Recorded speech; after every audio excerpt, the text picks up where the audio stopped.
인터스텔라 랩이라는 연구기관이 있어요. 버추얼 트윈을 도입을 해서 인간이 지구가 아니라 이제 화성에 거주했을 때 환경 시뮬레이션 같이 저희가 아직 경험하지 못했던 부분에 대한 것을 미리 예측하고 결과를 확인할 수가 있습니다. BMW든 제규어 랜드로버든 이런 회사들이 이미 버추얼 트윈 기술을 통해서 자동차 개발을 진행하고 있는데요. 개발 기간도 줄어들고 시제품을 만들면서 발생할 수 있는 환경 문제도 대응해 줄 수 있다는 거죠. 이러한 AI를 하기 위해서 또 중요한 것들 두 가지가 있는데 방대한 데이터가 굉장히 구조화돼서 관리가 돼야 됩니다. 많은 자원을 써야 되기 때문에 클라우드 상에서 이게 제공이 되어야 됩니다. AI에 대한 부분에 있어서는 상당히 앞서 나가고 있다.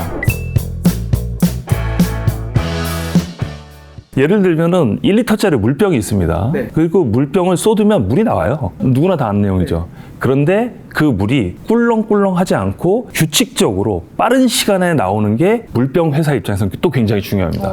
그래서 물병 디자인은 사이즈는 1리터라고 정해져 있어요. 이미 표준화가 되어 있는데 이것을 어떻게 만드느냐를 여러 가지 시뮬레이션을 해봄으로써 가장 부드럽게 빠른 시간에 나오는 거를 실제로 시뮬레이션 합니다. 심지어는 그 케이스가 너무너무 많아요. 몇만 가지 케이스를 만들 수가 있고 그거를 다 시뮬레이션 하기는 너무 시간이 많이 걸리니까 AI 기술을 이용해서 그 중에서 실험해볼 만한 거 몇십 개만 뽑아서 그 중에서 베스트를 뽑는 거죠.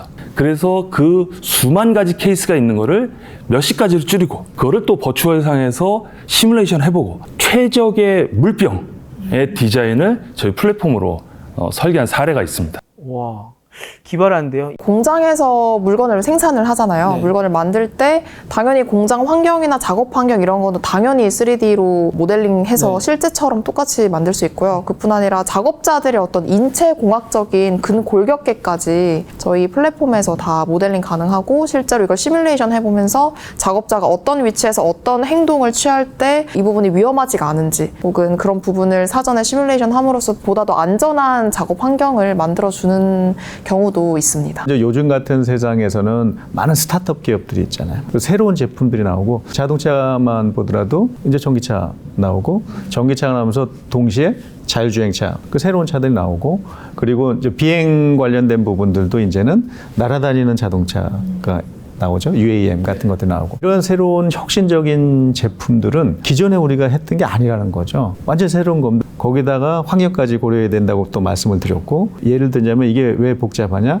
UAM 같은 경우는 당연하지만 날아다니는 거기 때문에 안전해야 됩니다. 무인기든 유인기든 떨어지면은 다니던 사람들마저 다칠 수가 있는 거잖아요. 가벼워야 되고 또 안전도 해야 되고 또 하나 고려돼야 될 게 뭐냐면 이게 굉장히 소음을 유발할 수 있거든요. 집에서 가만히 있는데 붕붕붕붕 떠다닌다고 소리 난다고 생각해 보세요. 이런 것들을 어떻게 최소화시킬 수 있을까? 그리고 다니면서 서로 간에 문제가 되지 않게끔 최적의 경로로 어떻게 다닐 수 있을까? 이런 것들은 우리가 기존에 상상하지 못했던 제품과 기술들이 요구되는데 요즘에는 이런 것들은 많은 스타트업 기업들도 도전을 하고 있습니다. 그러면 어떻게 이런 기술들을 실질적으로 구현해 볼 수 있을 거냐. 그리고 문제가 또 시간이 걸릴 거 아닙니까? 시장에서는 누가 빨리 출시하느냐도 굉장히 중요한 거기 때문에 그래서 그거를 빠른 시간 내에 그 창의적인 아이디어를 실제로 구현할 수 있는 그런 방법에 대한 제시, 이런 것들이 지금 나오는 기술, 버추얼 트윈 플랫폼에 대한 기술을 통해서 이루어질 수 있다 하고 말씀을 드릴 수 있죠. 좋은 기술이라는 거는 알겠고 정말 이거 잘 다루면 엄청나게 데는 알겠는데 실제로 많이 쓰십니까? 기업들이? 그 기업들에 본다면 산업군을 세 가지로 나눠요. 하나는 제조 산업, 또 하나는 그 도시와 인프라 산업, 헬스케어 산업. 그렇게 세 가지로 나누는데 그래서 제조 산업 측면에서는 경제를 얘기할 때 경험 경제, 뭐 순환 경제, 뭐 이런 표현 많이 씁니다. 경험 경제라는 건 뭐냐면 내가 이 제품을 경험했을 때 어떻게 잘 대우받을 수 있을까? 쉬운 예로 자동차 같은 거는 휴대폰만 하나 가지고 있으면은 문을 딱 열었을 때부터 나라는 사람의 차구나 하는 거를 느낄 수 있는 정도로 내 이름도 나오고 시팅 포지션도 자동으로 가지고 드라이빙 습관에 따라서 거기에 맞춰서 일단은 좀 제공되죠. 뭐 이런 것들을 뭐 한다고 하니까요. 이런 식의 어떤 그 경험 경제가 지금은 일단 중요하고 두 번째가 이제 순환 경제잖아요. 환경에 대한 이런 부분들이 고려된 제조가 지금은 돼야 됩니다. 그러니까 그게 안 되면 이제 경쟁력의 문제고 경쟁력의 문제는 결국은 이제 기업 이제 생존에 문제까지 되기 때문에 이런 부분들을 어떻게 잘 대응하고 할 수 있을까에 대해서 저희가 버추얼 트윈이라는 기술이 하나의 큰 대안이다. 뭐 제조업 일부 사례를 본다 그러면 배터리는 원자 분자 단위, 소재 재료가 있잖아요. 화학적 반응을 다뤄야 되고 물리 측면의 기과학적인 역학을 또 다뤄야 됩니다. 이 세 가지가 전체적으로 잘 융합됐을 때 배터리라는 게 나오는 거고 가장 중요한 게 뭐냐면 오래 가야 되고 그리고 빨리 충전돼야 되고 그 세 번째는 안전해야 됩니다. 근데 이 복잡한 과정 안에서 그 세 가지의 요건을 어떻게 충족시킬 수 있을까? 이런 것들에 대한 복잡한 테스트 이런 것들을 어떻게 소화해낼 수 있을까?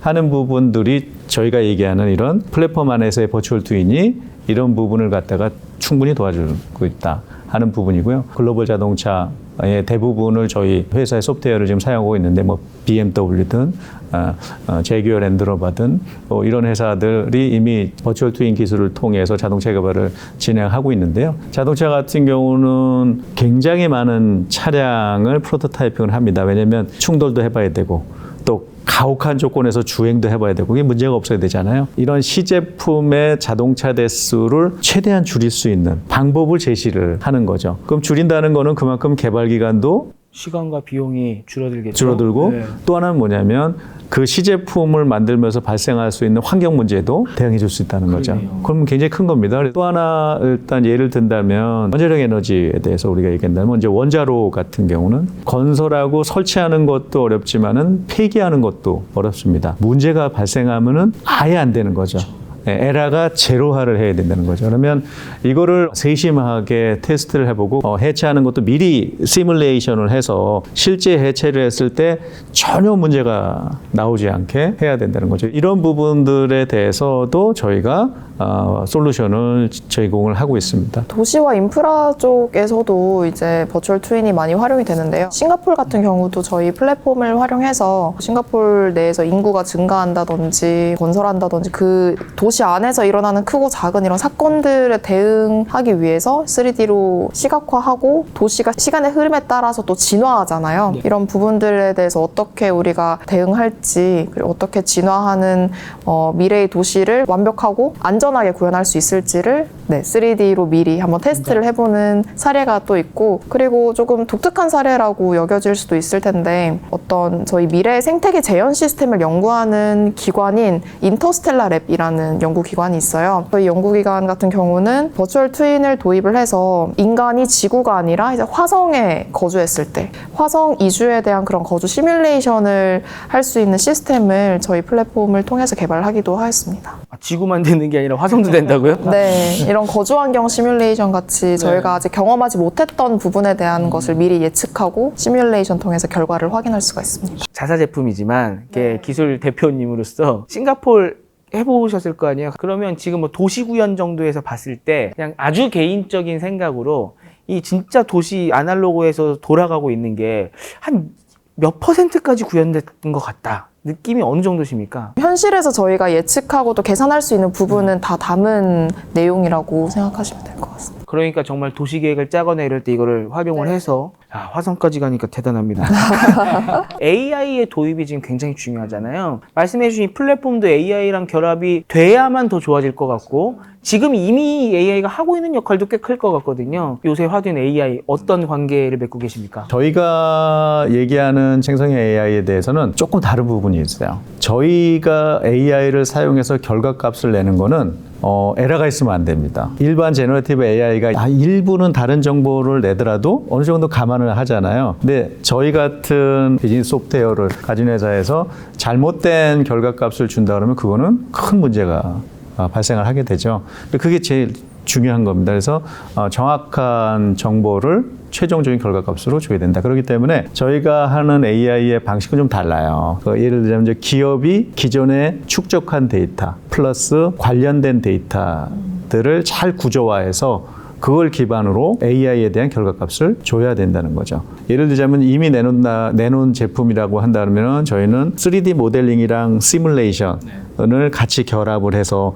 반복 과정을 자동으로 여러 번 한 다음에 최적의 모델링 데이터, 3D 데이터를 원하는 데이터를 결과값 주는 정도의 수준에서 지금 AI를 저희가 공급을 한다 그러면 앞으로 AI는 훨씬 더 복잡한 부분, 뭐 우리가 LLM 방식이라고 하죠. 이런 것들 하기 위해서 저희는 이제 미스트럴 AI라고 프랑스에 있는 그 기업과 같이 파트너십을 통해서 공급하는 과정을 저희가 준비를 하고 있고요. 이러한 AI를 하기 위해서 또 중요한 것들 두 가지가 있는데, 하나는 많은 양의 방대한 데이터가 굉장히 구조화돼서 관리가 돼야 됩니다. 그러기 위해서는 또 플랫폼이 필요하거든요. 이미 우리는 플랫폼을 시작한 지가 10년이 훨씬 넘었다는 거죠. 그리고 두 번째 중요한 거는 많은 자원을 써야 되기 때문에 클라우드 상에서 이게 제공이 되어야 됩니다. 플랫폼과 클라우드가 이리 준비되어 있고 이걸 기반의 AI를 공급하는 게 저희가 지금 진행하고 있는 부분이기 때문에 저희 판단했을 때는 이렇게 산업 영역에서는 저희가 AI에 대한 부분에 있어서는 상당히 앞서 나가고 있다. 우리나라는 제조업 기반의 회사들이 많잖아요. 지금 저희도 주목을 하고 있는 게 이 생성 AI가 오히려 오프라인에 영향을 미치는 것 같다. 인베디드 AI 나오고 로봇 얘기까지 나오면서 이제는 오히려 하드웨어의 혁신이 AI 덕분에 일어날 것 같다라는 이야기들이 많이 나오고 있거든요. 그런 면에서 지금 말씀해주신 다소 시스템의 이런 플랫폼을 잘 활용을 하면 제조업이 혁신을 하는 데 꽤 도움이 되지 않겠습니까? 그러면 어떤 기업들이 좀 어떻게 이 플랫폼을 잘 활용했으면 좋겠다. 그런 좀 팁도 있으실 것 같아요. 지금은 많은 혁신적인 제품과 기존에 안 해보던 제품들이 많기 때문에 사실 이런 것들을 준비하고 있는 기업들에서는 저희가 충분하게 많은 도움을 드릴 수 있다 하는 것들 일단 말씀드릴 수 있고요. 또 하나 뭐 예를 들자면은 기존의 생산성 측면에서 좀 더 자동화라든가 디지털화가 필요로 하는 그런 기업들 국내에 많이 있겠죠. 뭐 중공업 계열이라든가 조선 쪽도 그럴 것 같고요. 예, 이런 기업들에 있어서도 저희가 얘기하는 이런 어떤 플랫폼 그리고 AI 뭐 이런 것들을 통해서 많은 도움을 받을 수 있겠다. 그렇게 일단은 좀 말씀드릴 수가 있을 것 같습니다. 그래서 저희는 12개의 인더스트리를 구분하면서 전 세계에 그 수십만 고객을 갖고 있고 이런 고객을 통해서 나름대로는 많은 프랙티스들을 보유를 하고 있어요. 이런 베스트 프랙티스를 잘 정리를 해서 국내 기업들, 특히 자동차 산업이지만 다른 쪽의 하이텍 산업에서의 좋은 기술들을 또 자동차 산업에 접목할 수도 있잖아요. 자동차 산업의 좋은 기술들을 또 조선 쪽에 접목할 수도 있고 뭐 이런 것들을 갖다가 국내 기업들한테 좀 잘 접목해서 그 기업들이 최대한 시행착오를 줄이고 그리고 빠른 시간 내에 어떤 혁신화에 도달할 수 있게끔 도와주는 게 또 저희의 아주 중요한 미션이라고 생각을 하고 그렇게 다들 일을 하고 있습니다. 대기업뿐만 아니라 중소기업도 쓸 수 있어요? 많이 쓰십니까? 중소기업의 경우도 지금 더 넓어지고 있는 상황이고요. 그리고 더 중소기업 밑으로 가서 이제 창업하는 회사들, 그런 스타트업 프로그램들은 스타트업 기업들을 위한 저희 스타트업 프로그램이 또 따로 있습니다. 커 나가는 회사들을 지원하는 프로그램까지 저희가 가지고 있어서 플랫폼의 가치를 대기업뿐만 아니라 중소, 중견기업 혹은 스타트업까지 모두 다 좀 활용하도록 저희가 유도를 좀 하고 있죠. 저희가 중소기업들을 도움을 드리기 위해서 여러 가지 액티비티들을 좀 하고 있고 한데 그중에 하나가 뭐냐면 공공 비즈니스도 저희가 합니다. 그래서 시라든가 정부라든가 이런 부분과 같이 연계해서 어떤 시나 아니면 지방 쪽에 있는 중소기업들을 도와줄 수 있는 프로그램. 뭐 예를 들자면 저희가 시뮬레이션 센터를 만들어서 비용 측면으로 본다면은 약간 고가의 제품이거든요. 그리고 이런 제품을 사용하기 위해서는 많은 또 교육도 필요하고 경험도 좀 있어야 됩니다. 그러면 처음에는 사용하기가 좀 어렵거든요. 근데 중소기업들이 본인들이 아이디어가 있으신데 이 아이디어를 어떻게든 이런 가상의 공간에서 구현을 한번 해보고 싶은데 방법이 좀 어려울 때가 있죠. 이제 이럴 경우에는 시뮬레이션 센터에서 본인들의 아이디어를 갖다가 우리가 구현하는 거를 도와준다든가 아니면은 교육 같은 과정을 통해서 이분들이 궁극적으로는 본인들의 아이들을 직접적으로 그 시뮬레이션 센터 안에 들어와서 구현하는 작업을 해서 그 산출물을 가져간다던가 뭐 이런 것들을 도와주는 작업을 시랑 같이 한다던가 이런 작업들을 저희가 그 도움을 좀 드리고 있습니다. 궁극적으로는 제일 중요한 거는 이런 중소기업들이 경쟁력을 갖게 하는 거죠. 그래서 전체적으로 이런 디지털 기술, 버추얼 기술을 통해서 경쟁력을 가짐으로 인해서 본인들이 빨리 일단은 도약할 수 있게끔 하는데 도움을 주는 뭐 그런 역할들도 저희가 하고 있습니다. 스타트업뿐만 아니라 중소기업도 여력이 좀 없으시더라고 이렇게 도움을 받아서 한번 해보실 수 있고. 네, 맞습니다. 그래서 저희가 하나의 사례를 저희가 말씀을 드리자면 창원시랑 또 그런 작업을 하고 있고요. 창원은 도시 특성상 많은 제조기업들이 있고 그 안에는 또 중소기업들이 굉장히 많이 있습니다. 이제 그런 중소기업들 도와드리는 작업들 이런 것들을 같이 창원시와 같이 진행을 하고 있습니다. 저희가 교육 쪽에도 교육용 소프트웨어가 따로 있거든요. 조금 더 저렴한 좀 고가의 제품들이기 때문에 연구소라든지 혹은 대학원에 저희가 교육용 소프트웨어를 제공함으로써 학생들이 또 나중에 뭐 중소, 중견, 대기업에 또 취업을 할 것이기 때문에 그 전에 저희 소프트웨어 경험을 시켜드리고 나중에 산업체에서 훌륭한 인재가 될 수 있도록 또 이렇게 역할을 하고 있습니다. 오늘 아무튼 되게 신기했습니다. 물병부터 시작을 해서 화성까지 과거 이제 손으로 그리던 시대부터 시작을 해서 이제는 미래를 예측할 수 있는 시대까지 그다음에 새로운 발견까지 할 수 있는 중간에 플랫폼을 갖고 계신다는 게 좀 신기했고요. 뭐 굉장히 오랜 경험이 축적되고 많은 데이터와 또 많은 이제 기술들이 들어갔기 때문에 이제 이렇게 됐을 거고 여기에 앞으로 AI가 더 붙는다면은 지금 저희가 상상할 수 없는 더 좋은 플랫폼이 되지 않을까 이렇게 상상을 해봅니다. 그래서 오늘 오기 전에 생각했던 것보다도 훨씬 많이 좀 신나서 얘기를 했던 것 같고요. 앞으로 더 할 일이 많으신 회사가 아닐까 그런 생각도 듭니다. 제조업 기반의 많은 회사들이 우리나라에 있으니까 많이 지금 디지털화하고 계시잖아요. 그 과정에서 아마 도와주실 일도 많이 있으실 것 같고 또 그만큼 접점도 많이 있으실 것 같으니까요. 앞으로 많은 역할을 부탁드리겠습니다. 네, 오늘 긴 시간 동안 이렇게 자세히 설명해 주셔서 너무 감사드립니다. 너무 고맙습니다. 감사합니다. 감사합니다. 감사합니다.